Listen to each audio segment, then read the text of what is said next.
നമസ്കാരം. പുതിയൊരു വീഡിയോയിലേക്ക് എല്ലാവർക്കും സ്വാഗതം. നിങ്ങളുടെ ഇഷ്ട വ്യക്തിയുടെ മനസ്സിൽ നിങ്ങൾ തന്നെയാണോ അല്ലെങ്കിൽ മറ്റാർക്കെങ്കിലും അവിടെ സ്ഥാനമുണ്ടോ എന്നാണ് ഇന്നത്തെ റീഡിങ്ങിലൂടെ നോക്കുന്നത്. അതിനായിട്ട് നിങ്ങളുടെ ഇഷ്ട വ്യക്തിയെ മനസ്സിൽ വിചാരിച്ച് ശേഷം ഇവിടെ തന്നിരിക്കുന്ന 2 ചിത്രങ്ങളിൽ നിന്നും ഒരു ചിത്രം തിരഞ്ഞെടുക്കുക. ഇതൊരു ജനറൽ റീഡിംഗ് ആയതുകൊണ്ട് തന്നെ എല്ലാവർക്കും ഒരുപോലെ ശരിയായി വരണമെന്നില്ല. നിങ്ങളുടെ സിറ്റുവേഷനുമായി ശരിയായി വന്നാൽ മാത്രം പോസിറ്റീവായി എടുക്കുക, ഇല്ലാന്നുണ്ടെങ്കിൽ വിട്ടുകളയുക. ഇവിടെ ഒന്നാമത്തെ ചിത്രം തിരഞ്ഞെടുത്ത നിങ്ങളുടെ ഇഷ്ട വ്യക്തിയുടെ മനസ്സിൽ നിങ്ങൾ മാത്രമാണോ അല്ലെങ്കിൽ മറ്റാരെങ്കിലും ഉണ്ടോ എന്ന് നോക്കാം. ഇവിടെ വളരെ പോസിറ്റീവായിട്ടുള്ള ഒരു എനർജി തന്നെയാണ് കാണാൻ സാധിക്കുന്നത്. അതായത് നിങ്ങളുടെ ഇഷ്ട വ്യക്തിയുടെ മനസ്സിൽ നിങ്ങൾ മാത്രമാണുള്ളത്, നിങ്ങളോടുള്ള സ്നേഹം മാത്രമാണുള്ളത്. ആ വ്യക്തിക്ക് നിങ്ങളോടുള്ളത് വളരെ ആത്മാർത്ഥമായ ഒരു സ്നേഹം തന്നെയാണ്. ആ വ്യക്തിയുടെ മനസ്സിൽ നിങ്ങൾക്കല്ലാതെ മറ്റാർക്കും സ്ഥാനമില്ല. നിങ്ങൾ തന്നെയാണ് ആ വ്യക്തിയുടെ യഥാർത്ഥ പങ്കാളിയെന്ന് ഉറച്ചു വിശ്വസിച്ച് തന്നെയാണ് ആ വ്യക്തി മുന്നോട്ട് പോകുന്നത്. എന്നാൽ പലരും ആ വ്യക്തിയുടെ മനസ്സിൽ കയറിക്കൂടാൻ ശ്രമിക്കുന്നുണ്ട്. പക്ഷേ ആ വ്യക്തിയുടെ മനസ്സിൽ നിങ്ങൾക്ക് മാത്രമാണ് സ്ഥാനമുള്ളത്. അതുപോലെ ഈ വ്യക്തിയോട് നിങ്ങൾ മറ്റുള്ളവരെക്കുറിച്ച് പുകഴ്ത്തി എന്ത് കാര്യങ്ങൾ പറഞ്ഞാലും ആ വ്യക്തിയിൽ പ്രത്യേകിച്ച് യാതൊരു ഭാവമാറ്റങ്ങളും ഉണ്ടാകാറില്ല. കാരണം ആ വ്യക്തി ആഗ്രഹിക്കുന്നതും ഇഷ്ടപ്പെടുന്നതും നിങ്ങളെ മാത്രമാണ്. നിങ്ങളിലെ നന്മയും സ്വഭാവ രീതികളുമാവാം ഒരുപക്ഷെ ആ വ്യക്തിയെ നിങ്ങളിൽ ആകർഷിച്ചത്. ആ വ്യക്തി ആഗ്രഹിക്കുന്ന രീതിയിലുള്ള സ്നേഹം നിങ്ങൾ നൽകുന്നതുകൊണ്ടാവാം നിങ്ങളാണ് ആ വ്യക്തിയുടെ യഥാർത്ഥ ജീവിത പങ്കാളിയെന്ന് ആ വ്യക്തി വിശ്വസിക്കുന്നത്. ഇവിടെ നിങ്ങളും ചിന്തിക്കുന്നത് നിങ്ങളുടെയും യഥാർത്ഥ ജീവിത പങ്കാളി ഈ വ്യക്തി തന്നെ ആണെന്നാണ്. കാരണം നിങ്ങൾ ആഗ്രഹിക്കുന്ന രീതിയിലുള്ള സ്നേഹവും കെയറിങ്ങുമെല്ലാം ആ വ്യക്തിയിൽ നിന്ന് നിങ്ങൾക്ക് ലഭിക്കുന്നുണ്ട്. നിങ്ങളുടെ സ്നേഹബന്ധത്തിൽ പിണക്കങ്ങൾക്ക് സ്ഥാനമില്ല. കാരണം എല്ലാ കാര്യങ്ങളെയും നന്നായി മനസ്സിലാക്കി വേണ്ട രീതിയിൽ ഉചിതമായ തീരുമാനങ്ങൾ എടുക്കാൻ കഴിവുള്ള ഒരു വ്യക്തിയാണ് നിങ്ങളുടെ വ്യക്തി എന്ന് പറയുന്നത്. ഇവിടെ പലപ്പോഴും ചെറിയ ചെറിയ പിണക്കങ്ങൾ കാണിക്കാറുള്ളത് നിങ്ങളാണ്. എന്നാൽ ആ പിണക്കങ്ങളെല്ലാം വളരെ വേഗത്തിൽ തന്നെ ആ വ്യക്തി ഇല്ലാതാക്കുന്നുമുണ്ട്. നിങ്ങളെ ആ വ്യക്തിക്ക് ലഭിച്ചതിൽ ആ വ്യക്തി ഈശ്വരനോട് നന്ദി പറയാറുണ്ട്. ഇവിടെ നിങ്ങളുടെ സ്നേഹബന്ധം എന്ന് പറയുന്നത് വെറുതെ ടൈം പാസിന് വേണ്ടി പ്രണയിക്കുന്നതല്ല. അതുപോലെ ഈ ബന്ധം മുന്നോട്ട് പോകുമ്പോൾ എന്തായി തീരുമെന്നറിയില്ല, എന്തായാലും വരുന്നിടത്ത് വെച്ച് കാണാം എന്ന ഒരു മനോഭാവത്തോടെയല്ല നിങ്ങളിവിടെ സ്നേഹിക്കുന്നത്. മറിച്ച് എത്ര പ്രതിസന്ധികൾ വന്നാലും അതിനെയെല്ലാം നേരിട്ട് ഒന്നാകും എന്ന ഉറച്ച ഒരു തീരുമാനത്തോടെയാണ് നിങ്ങൾ പരസ്പരം സ്നേഹിക്കുന്നത്. വളരെ ദൃഢമായിട്ടുള്ള ഒരു സ്നേഹബന്ധമാണ് നിങ്ങളുടേത് എന്നിവിടെ മനസ്സിലാക്കാൻ സാധിക്കുന്നുണ്ട്. നിങ്ങൾക്കോ ആ വ്യക്തിക്കോ ഏതെങ്കിലും രീതിയിലുള്ള പ്രശ്നങ്ങൾ ഉണ്ടാകുമ്പോൾ അതിനെ വേർതിരിച്ച് കാണാതെ അത് നമ്മുടെ പ്രശ്നമാണെന്ന് തന്നെയാണ് ആ വ്യക്തി ചിന്തിക്കുന്നത്. അതുപോലെ നിങ്ങൾ മറ്റുള്ളവരോട് എത്ര അടുപ്പത്തോടെ സംസാരിച്ചാലും ഒരിക്കലും ആ വ്യക്തി നിങ്ങളെ അവിശ്വസിക്കാറില്ല, നിങ്ങളെ തെറ്റിദ്ധരിക്കില്ല. കാരണം ആ വ്യക്തി നിങ്ങളിൽ വെച്ചിരിക്കുന്ന വിശ്വാസം എന്ന് പറയുന്നത് അത്രത്തോളമാണ്.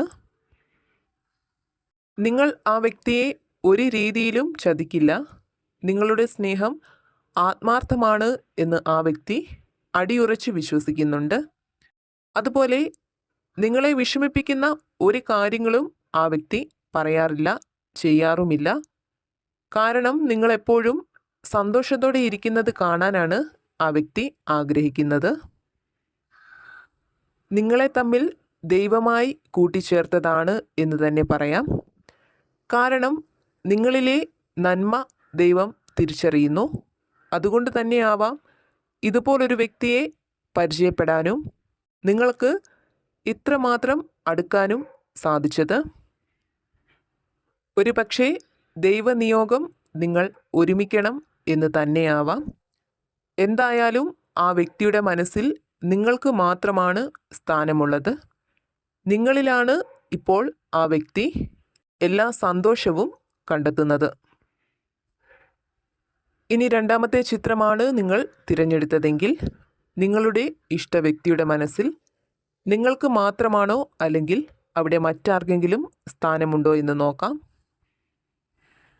ഇവിടെ കിട്ടിയിരിക്കുന്ന കാർഡുകൾ നോക്കുമ്പോൾ കാണാൻ സാധിക്കുന്നത് നിങ്ങൾ തമ്മിൽ വേർപിരിയലിൻ്റെ വക്കിൽ എത്തി നിൽക്കുന്നതായിട്ടാണ്.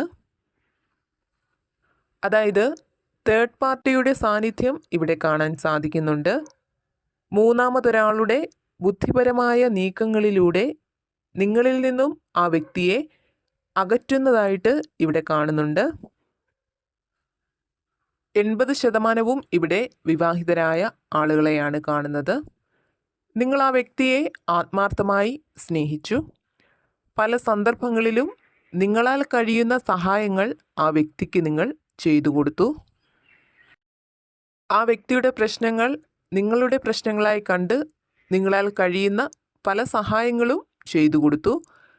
എന്നാൽ ആ വ്യക്തിയും നിങ്ങളെ സ്നേഹിച്ചിരുന്നതായിട്ട് ഇവിടെ കാണുന്നുണ്ട്. പക്ഷേ തേർഡ് പാർട്ടിയുടെ ബുദ്ധിപരമായ ഇടപെടൽ മൂലമാണ് ആ വ്യക്തി നിങ്ങളെ മറന്നത്.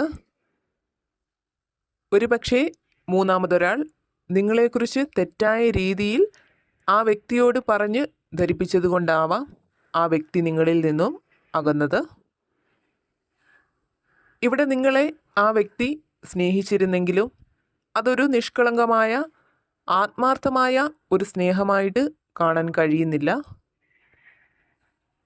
കാരണം ആ വ്യക്തി ആഗ്രഹിക്കുന്ന രീതിയിലുള്ള കാര്യങ്ങൾ എവിടെ നിന്നാണോ ആ വ്യക്തിക്ക് ലഭിക്കുന്നത് അവിടേക്ക് ആ വ്യക്തി തിരിയുന്നു.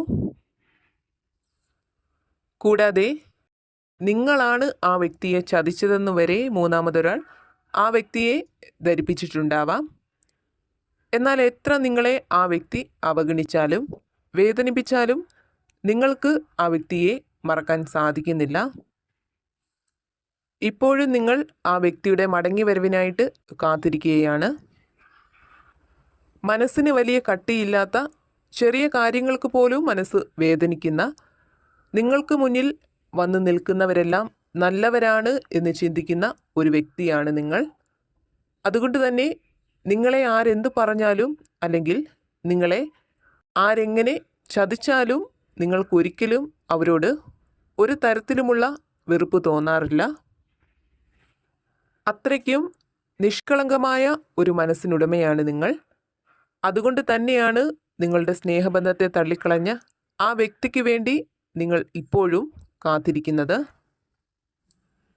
ഇവിടെ ഒരിക്കലും ആ വ്യക്തി താൻ ചെയ്തത് തെറ്റാണ് എന്ന് അംഗീകരിക്കുന്നില്ല. കാരണം ആ വ്യക്തി നിങ്ങളെയാണ് കുറ്റപ്പെടുത്തുന്നത്.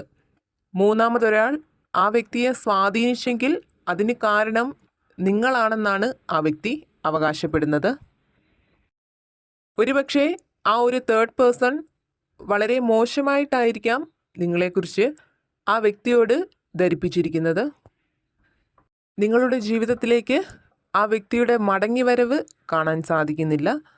അഥവാ മടങ്ങി വന്നാൽ തന്നെ നിങ്ങളോടൊപ്പമുള്ള ആ പഴയ ജീവിതം ഉണ്ടാകാനുള്ള സാധ്യതയും ഇവിടെ കാണുന്നില്ല. ഇപ്പോൾ ആ വ്യക്തിയുടെ മനസ്സിൽ നിങ്ങളോടുള്ള സ്നേഹം കുറഞ്ഞിരിക്കുകയാണ്. ഇല്ല എന്ന് തന്നെ പറയാം. ആ വ്യക്തിയുടെ മനസ്സിൽ ഇപ്പോൾ തേർഡ് പേഴ്സണെ കുറിച്ചുള്ള ചിന്തകൾ മാത്രമാണുള്ളത്. ഇവിടെ നിങ്ങളെ വഞ്ചിച്ച നിങ്ങളുടെ ആത്മാർത്ഥ സ്നേഹത്തെ തള്ളിക്കളഞ്ഞ ആ ഒരു വ്യക്തിക്ക് വേണ്ടി നിങ്ങൾ ഒരിക്കലും കാത്തിരിക്കരുത്. ആ വ്യക്തി നിങ്ങളുടെ ജീവിതത്തിൽ നിന്നും പോയത് ഒരുപക്ഷെ അതിലും വലിയ എന്തോ ഒരു നല്ല കാര്യം നിങ്ങളുടെ ജീവിതത്തിൽ വരാനിരിക്കുന്നത് കൊണ്ടാവാം എന്ന് തന്നെ വിശ്വസിക്കുക. അതോടൊപ്പം തന്നെ മനോബലത്തോടെ മുന്നോട്ട് പോവുക. വീണ്ടും മറ്റൊരു വീഡിയോയിലൂടെ കാണാം.